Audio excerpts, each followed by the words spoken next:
Hello everybody, Roger here, and welcome to my channel, Roger's Reads. So today I'm going to be doing a little review of the book, Catcher in the Rye by J.D. Salinger. So I almost feel like it's kind of pretentious of me to have the audacity to attempt to review a classic like the Catcher in the Rye.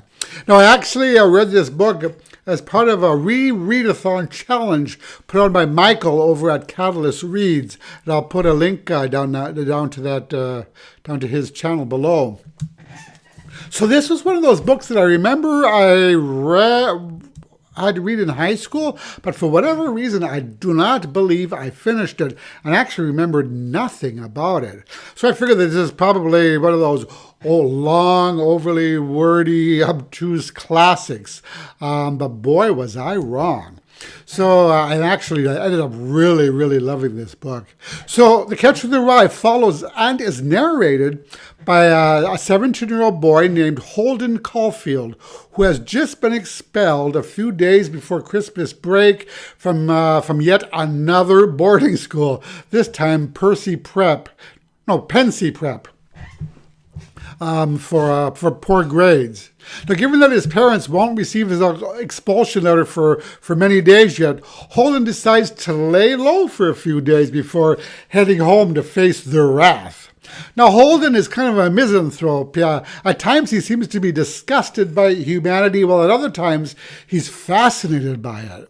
So Holden shares with us his encounters with teachers and fellow students of Pensy, and in so doing, he doesn't hide his dislike of people who are fakes and pretenders, or as he would say, phonies, which in a way makes Holden seem a little bit older and more mature for his age. So after an altercation with his roommate, Holden packs up and leaves school in the middle of the night, and with money in his pocket, takes a train to New York and checks into a kind of a sleazy hotel. Holden then tells us what he did during his last day at Pensy and the few days following his departure.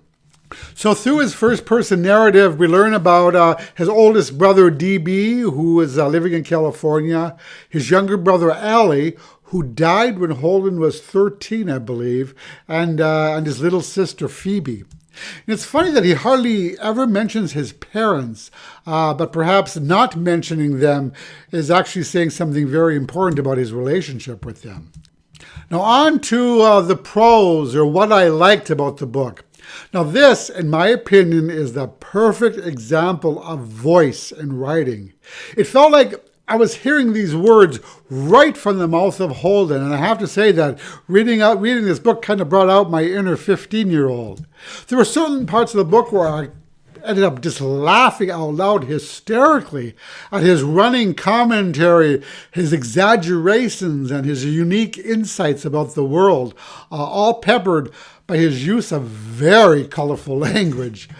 I just thought his descriptions and comments were so rich, but they were also quite interesting and captivating as well. Now, I know that there are some people who hated his character, and personally, I don't get it. Maybe it's just because I found his juvenile humor and his candor refreshing and really, really funny. I love Holden Caulfield's personality and how straight to the point he is, often shockingly so. Yes, he's blunt, pessimistic, and a tad crass, but some of what he says is actually quite wise. Now, I will say that if you are offended by the word goddamn, then this book is definitely not for you, because probably second only to the word bastard, that was one of Holden's favorite words.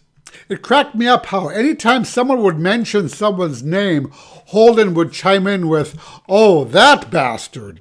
It also tickled me to no end how he was always putting on this crazy red hunting hat and asking everybody where all the ducks went in the wintertime when the lake froze. I thought his odd little red hat was a wonderful reflection of his offbeat and unique personality. So, though some people might find Holden to be spoiled and kind of affected, I think more than anything else, he's misunderstood, especially by the authority figures in his life. It's clear that he's not only disappointed by the world around him, but he may be possibly depressed as he begins to see and discover what the world is really like. But understanding Holden Caulfield is no easy task. I mean, he's recently lost a brother, and he appears to be disillusioned, if not let down, by the people who are supposed to be his role models. He's desperately trying to find his way in the world and appears to be often confused by his ever-changing feelings, sometimes hating his friends one second and then loving them a few moments later. In fact, at one point in the book, he asked himself, "What am I, a madman?" So Holden is at this awkward stage between adulthood and childhood, and he's also rather ambivalent about his sexual feelings. So maybe he fears that if he does actually partake of the act, that it would thrust him into an adulthood that he's not quite ready for. So, feeling more and more alienated and lonely, he calls up old friends in an attempt to find someone who makes him feel, as he describes it, not so depressed. Ultimately, however, everyone he contacts lets him down in one way or another. Now, here's a spoiler coming up, so you haven't read the book, you might wish to stop here. So I'll give you 5 seconds. 5, 4, 3, 2, 1. Okay. You've been warned. So at some point in the book, I can't pinpoint exactly when, the whole tone of the book seemed to turn from lighthearted and humorous to more and more serious, maybe even a little bit dark, as Holden's emotional state seems to unravel. At some point, I felt like I was actually reading the story of a boy who was going through the process of a nervous breakdown. And I think I might be right. At the end of the book, Holden mentions how he got sick after he went home, and how this, how did he put it, one psychoanalyst guy kept asking me if I'm going to apply myself in school in September. He also says something to the effect of, I could probably tell you what school I'm supposed to go to next fall after I get out of here, which certainly indicates that he was institutionalized at the end of the story. So I don't know if it was a mental institution or a hospital. I personally suspect, though, that his grief over his brother's passing and the reaction of his family surrounding that event may have had a serious impact on him. Of course, that's just my speculation. I know there's probably been a lot written about this book in regards to that, which I might do a little bit of research to see what I could come up with. So, on to what I didn't like about the book. To be truthful, I can't think of a single thing I didn't like about The Catcher in the Rye. Oh, sure, I could get on my high horse and say that I found the cursing utterly offensive, but that would be a big-ass lie. On the contrary, I found it to be a brilliant part of Holden's character, and its colorful usage added to the story rather than taking away from it. But again, if cursing offends you, then this might not be the book for you.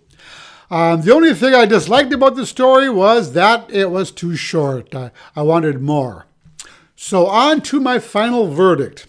I think that one of the reasons this book may be a classic, or considered a classic, is that it's timeless. Though it was written in 1951, it felt fresh, as though it could have been written yesterday.